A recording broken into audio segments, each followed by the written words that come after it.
Hey guys, how's it going? It is coworker Corey here again, and today I'm going to be doing a more of an afterthoughts video of a video game video game series that I just finished on Twitch, and that series is the Yakuza series. I'm not going to include Judgment into that just because it's kind of its own thing. I'm not going to do any video on that game, but the whole Yakuza series, I'm just going to do an afterthoughts thing, just because I feel like I have some things that I want to share with you guys, maybe get some of you to play the game or do whatever with. And the first thing I want to say, if you bought the game on sale, like $20, $30, because the game does go on sale not often, but often enough that you might have picked it up on either PS4 or Steam. And I gotta say, if you have one of the games on your library, play it. It's like $30. If you got it for $30, $20, it's about 30 hours of just story gameplay in every single Yakuza game. So you're gonna get your money's worth for at least $1 an hour just from the story alone. If you're doing more than the story and playing the mini games, the side quests, getting all of the skills you can get, then you probably have maybe like 90, if you know what you're doing, to like 150, 200 hours. Like there's a lot to do in Yakuza. Not so much in the older ones, like Yakuza 1. Well, Kiwami 1 and Kiwami 2 you have a lot to do, but like Yakuza 3 and Yakuza 4, not a whole lot of hours you can sink into it unless you're trying to platinum things. But for the most part, it's probably can expect at least like 40, 60 hours if you're doing side quests and trying to get not all the skills, but most of them. Going into it for more of the thing I want to say is like the mini games. Huge thing of the game, by the way.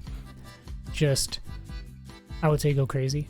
I got lost in a Puyo Puyo game, and Puyo Puyo is like an actual arcade game you can get from Sega, and they just put it in a game so you can play an actual game inside of a game. They also have a lot of like retro games in there and stuff that's really fun. They have karaoke, which is a huge thing. If you want to get into that, there's Pocket Circuit Racing, which is only in Yakuza 0, Kiwami 1. I don't think it's in Kiwami 2. I did not try to search for it, but I don't think it's there. There's a lot of funny side quests in there, a lot of meme moments. What the fuck? Oh shit. Soft. Very hard, very hard. Very hard, very hard. Oh, it's Mr. Libido! Oh my god. The story is amazing, which was what kept me going, more than the mini games, more than the funny side quest or the weird, hilarious moments, was the story itself. If you play from Yakuza 0, you kind of get invested into Kiryu and Majima, and then as the story keeps going from Kiwami 1 all the way to Yakuza 6, you start caring about certain characters, and if they leave or not show up in a game or something happens to them, you care about it, and you care about it a lot. And that's, to me, what shows a lot of the light in the game, is the story with all of like the crazy amount of stuff that they have in it.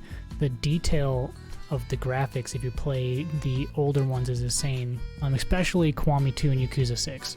There is a huge jump in graphics just from Yakuza 0 to Kiwami 2, and if you go in and you play 3, 4, and 5, and then you go to 6, it is just phenomenal. They did a great job graphically. The way, at least in the game, it's called Kamurocho. I don't know what it's called in real life, I can't remember.